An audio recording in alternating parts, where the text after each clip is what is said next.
Joining us now live here in studio is Ron Ensom. He's a private child protection consultant, worked for 20 years at CHEO in the field as well. Ron, thanks for being with us today to talk about this issue. I want to get right into some things that could be a little bit confusing, and that is the numbers. You and I have had a discussion on this before. How common is sexual abuse against children, and are the numbers reflective of what is really happening out there? First of all, thank you for doing this show. This is so important. The numbers, I think we had reasonably well figured out 10, 15 years ago, but we're not so sure anymore. It appears that the reports of child sexual abuse across North America, with the possible exception of Quebec, are down. And that's reported cases. Reported cases. Cases reported by a parent, a neighbor, a school teacher, a coach, that they have a child who has told them about being abused, or that they have some serious suspicions that a child is being abused. Those kinds of reports almost always trigger either a police investigation or a child welfare investigation, sometimes both. Those investigations, when they are launched, they're not always launched on the basis of a report, come to some conclusion which we call substantiated. Sometimes there are charges if there's substantiation, sometimes not. Sometimes there is child welfare intervention if the abuse has been permitted by or perpetrated by a member of family. But the numbers of those reports are way down in the US based on a very broad set of data. They're also down in Canada, and I think many of us would like to think that's because there is a real reduction in the rate of child sexual abuse. But all of us, or most of us, I think, are concerned that there may be some other explanation or explanations for that, and it's not a result just of public awareness and the personal safety programs that more and more children receive. I want to talk about how parents cope with this issue. And when a child is abused, one of the first questions is, why didn't you say anything?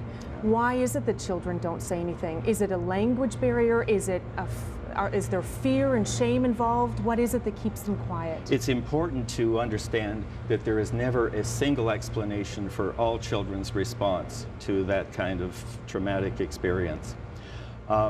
Some younger children are simply confused. They don't know what to make of it. Older children, particularly boys, even still, are, as I think Sheldon was saying, are ashamed and think and worry about what the result might be of disclosing. Would people believe them? Would they be further shamed and ostracized and targeted? Some who experience this within the family or at the hands of a respected and trusted neighbor or coach, also have some real concern about what will happen to this person as a result of the disclosure. One of the most effective silencers that perpetrators can use with a child is, if you tell, this is going to wreck our family. A very tough thing to say to a little kid. But a very clever thing to say to a young child. And they target their victims. It's not just at random. They go after children which children? Well, some do and some don't. I think you will probably hear further about the different kinds of perpetration, the different kinds of predators. Some people prey on children simply because there has been an opportunity presented to them. That's very sort of unpredictable.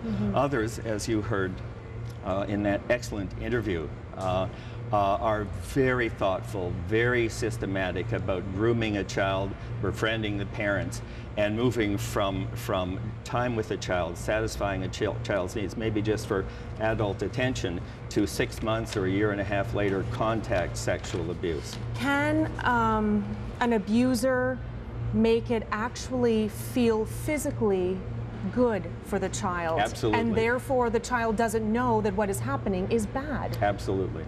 And that's dangerous. That happens sometimes, absolutely. It results in what we have often called the traumatic sexualization of a child. A child who at a much earlier age has a sexual experience they should not have at that age. That arouses feelings, positive feelings, feelings of confusion, which in turn can get played out in that child's relationship with other children, or with folks, other teens in school later on, and with partners and with their own children. How important is it that we talk about this issue? It's hugely important. It's hugely important. And I think that from what I've heard today and from what you're going to hear from some of your other guests, a really important thing is happening. 15, 20 years ago, when we were still peeling the layers off the child sexual abuse onion, a lot of professionals gave a lot of very different information and advice about this issue and about how to deal with children. That generated a great deal more confusion among parents and frankly among professionals as well. I think we're much more consistent these days with our messaging, which is based on evidence and which is based on fitting pieces together. Not that we have all the pieces fitted together yet. Okay, Ron Ensom, thank you so much for joining us. We're going to have you back on shortly for a panel discussion.